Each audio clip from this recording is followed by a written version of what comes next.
He lifted a shoulder. I have my sources. Or you were involved, I countered. Nope. Sorry. And I'm supposed to believe you, I asked with a laugh. King shrugged. Doesn't matter. There's not one single molecule of evidence I was even in Budapest, ever. So try again. He was so damned arrogant. Maybe you had a partner on the ground you were directing from afar. King furrowed his brow and tilted his head, sending the floppy hair into his eye. My fingers twitched as he brushed his own through the messy locks and nodded. I don't have a partner. A shadow fell over his expressive eyes, but I assumed it was more of his acting bullshit. I pushed aside the desire to know what had caused it. He was the enemy, I reminded myself. Just because I needed his help didn't change the fact we stood on opposite sides of the law on this.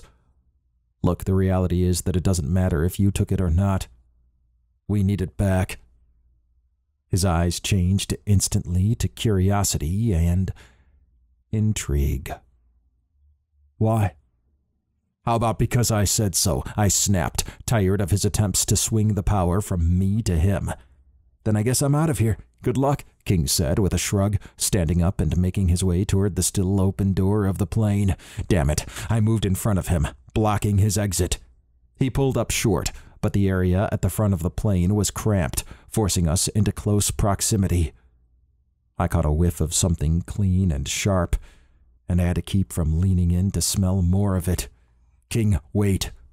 God, I hated doing this. But if by some chance he wasn't the one who took it, he was sure as hell the only one who might know more than we did about it, and the stakes were way too high to let him walk away.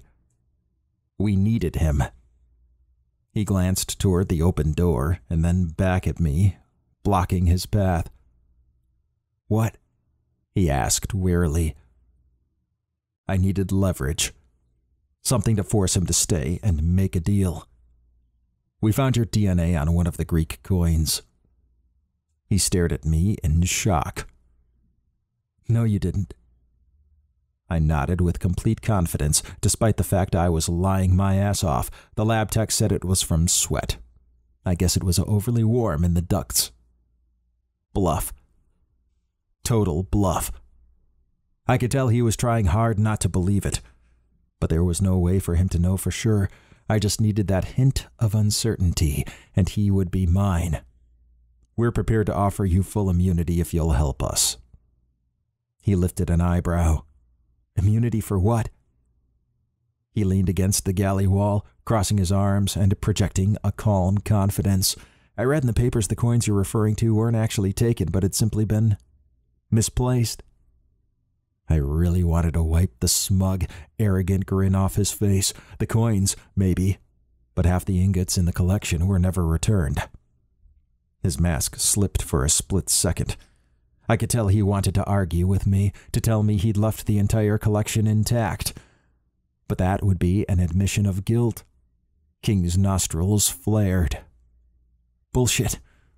The museum estimated the worth of the stolen pieces to total around 40,000 euro, and since your DNA is on the remaining coins... His eyes narrowed at me.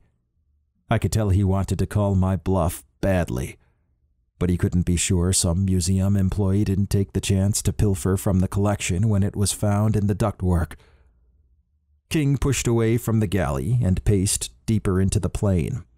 He stood, staring out one of the windows for a long moment. Then he turned to face me. I want immunity for everything through this crown operation. I barked out a laugh. Keep dreaming. I'll take my chances then. He started toward the door again and pushed his way past me. Nadine's voice replayed in my head from the night before.